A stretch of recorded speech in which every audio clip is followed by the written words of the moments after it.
Hey everyone, and welcome back to the channel. If you are watching this, you are probably thinking about starting to invest and grow your money. In this video, I will break down everything you need to know to start investing, even if you are a complete beginner. Let's get started. So you have heard about savings and investments. Let's clarify.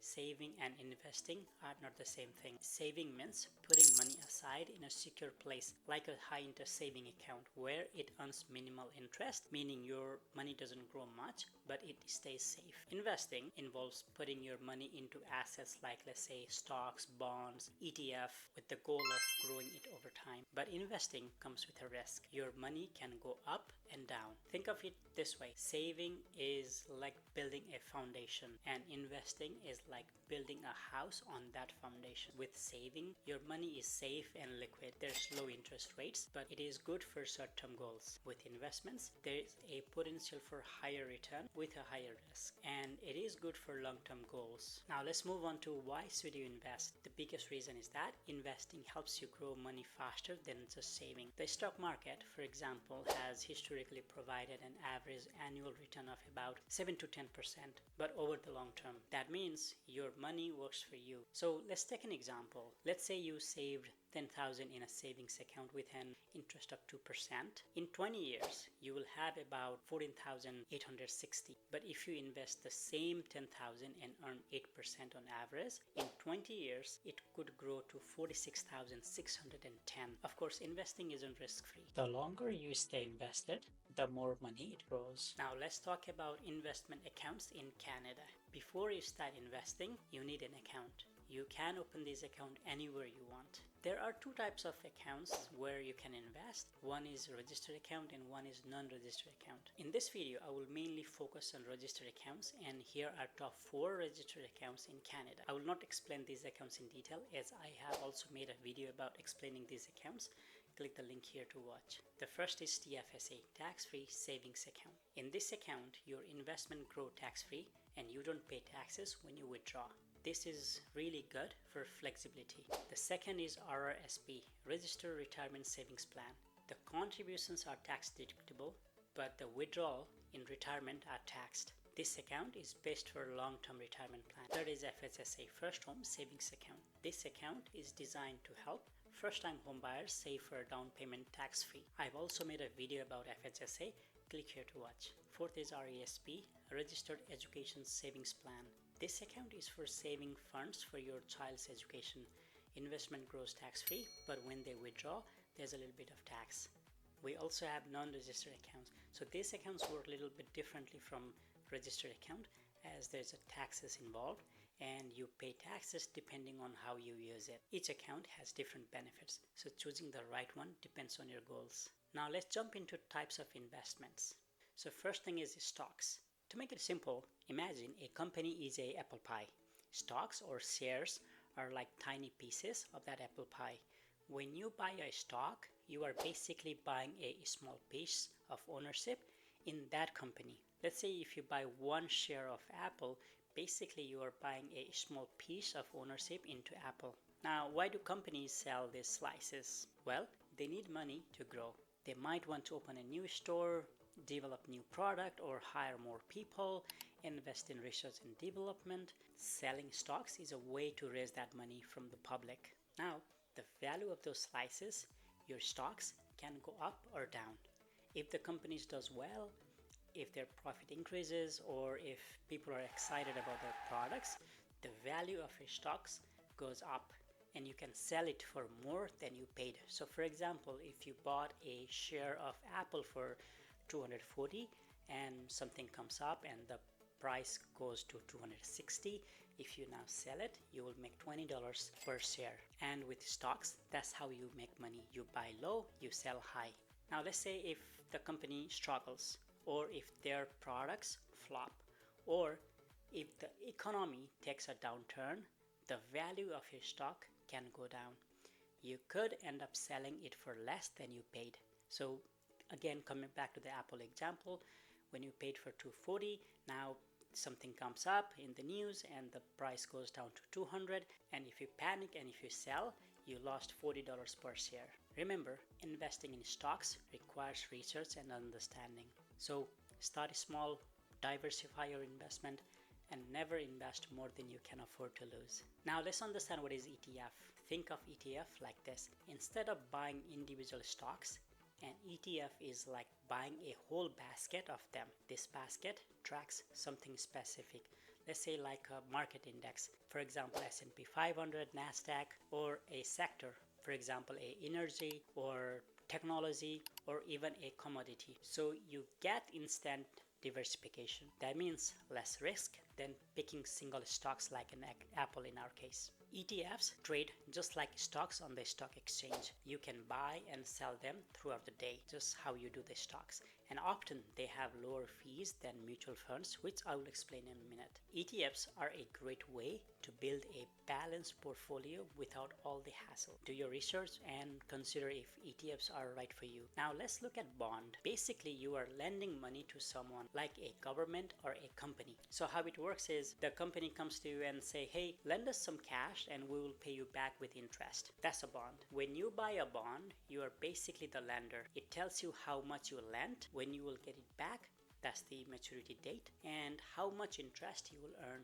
That is the coupon rate. Bonds are generally considered safer than stocks because you are getting a fixed return over the time, but lower risk usually means lower reward. Now let's understand mutual funds or segregated funds. Think of a mutual fund as a basket of different investments such as stocks and bonds. The difference is these stocks or bonds are picked by professional managers. So basically you will buy shares directly from the fund company and the price is set at the end of each trading day. Mutual funds are also great for long-term growth. Mutual funds are a simple way to invest in a diversified portfolio without needing to be an expert. If you have an RRSP or TFSA with a bank, chances are you're already invested in a mutual fund. Now, segregated fund is also similar to mutual fund, but it's an investment contract with an insurance company, not the bank. The cool thing about segregated fund is it offers guarantees. Your initial investment is often guaranteed, even if the market dips. That guarantee protects you from big losses. Plus, if you pass away, your beneficiaries can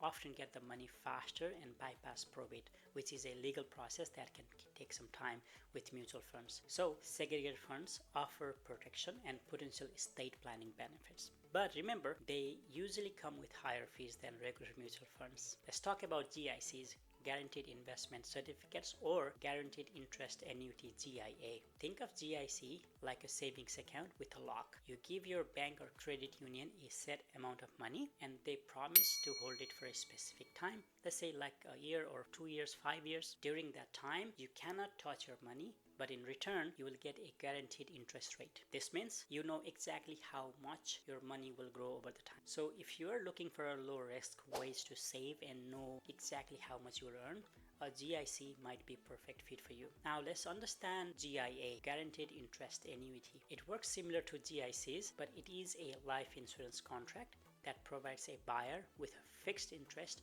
on their deposit for a set period of time. GIA works similarly to a GIC, but the difference is now you are buying GIA with an insurance company. You can buy GIA from advisors licensed to sell life insurance. There are also lower terms of GIAs available, let's say like 3 to 6 months, and with the flexibility to redeem anytime. Now that you have a little bit of understanding of these investment types, now let's move on to how to start investing. You can start investing in two ways. One, self-directed investment, where you manage your investment and buy and sell investments as needed. With this option, you need to sign up with a brokerage platform, which I will explain in a minute. The second option is through an advisor, where your investment is managed by a company and they are responsible when to buy or sell or where to invest. Both has pros and cons. Self-directed investment requires you to research the market, research the company. You have to buy and sell yourself. For some, self-directed investment may make more sense because you have control over your investment. But for some, going through an advisor may make sense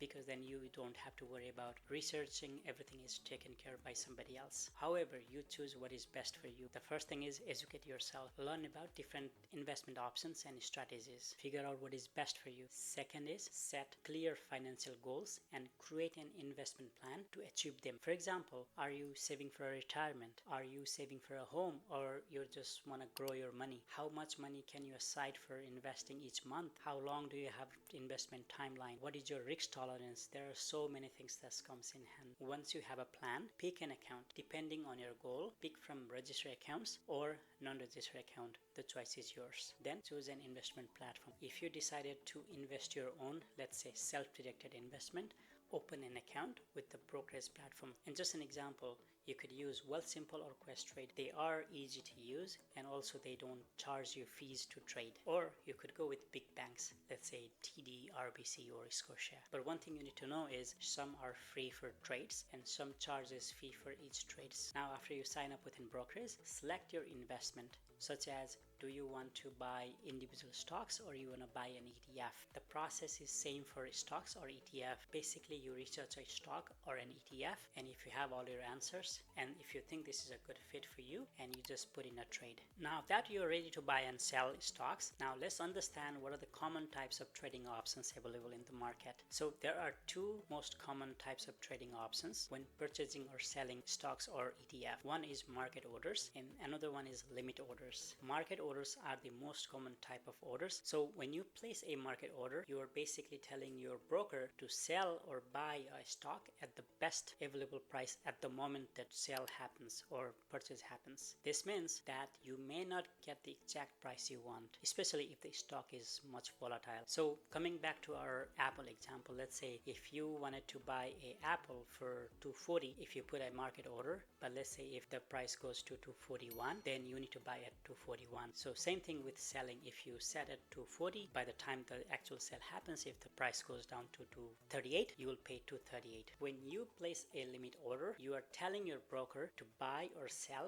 a stock at a specific price or better. This means that you may not get your order filled if the stock does not reach your limit price. Let's say if you put in a limit order for Apple for $245 and is currently running at $240, if it never reaches $245, your sell will not trigger. If you are looking to buy or sell a stock as quickly as possible, the market order is the best option. However, if you are willing to wait for a better price, a limit order may be a better choice. And the final tip I want to share is start small and stay consistent. You don't need a lot of money to begin. Even small amounts invested regularly can make a big difference over the time. Even let's say $50 a month can grow over time. You don't need to go big to begin, but once you have knowledge and you keep investing and you will have more confidence, then you can increase your investment amount. So from $50 you can go to $100 or $150, however you are comfortable. But also remember, there's a limit on how much you can contribute to each of these registered accounts. So stay within the limit. Now let's talk about some of the drawbacks or risk. Investing isn't without its risks. And here are some things to keep in mind. The first thing is market is so volatile. The value of your investment can fluctuate, sometimes significantly. If your money goes up, then that's a good news for you. But also remember, there's a potential your money can go down. There's always a chance you could lose some or all of your invested money. And don't trust scams. Be very wary of getting rich quick schemes and always do your research. There's no such thing that if you invest $100 today, it will be $200 tomorrow. And another tip is don't let emotions like fear or greed drive your investment decision. Stick to your plan, and that's it. Now you know how to start investing as a beginner. Remember, investing is a long-term game, so be patient and stay consistent. Investment is a marathon, not a sprint. Start today, start consistent, and watch your money grow. If you found this video helpful, please give it a thumbs up and subscribe for more financial tips. And please don't forget to leave any questions in the comments below. Thanks for watching, and I will see you in the next video.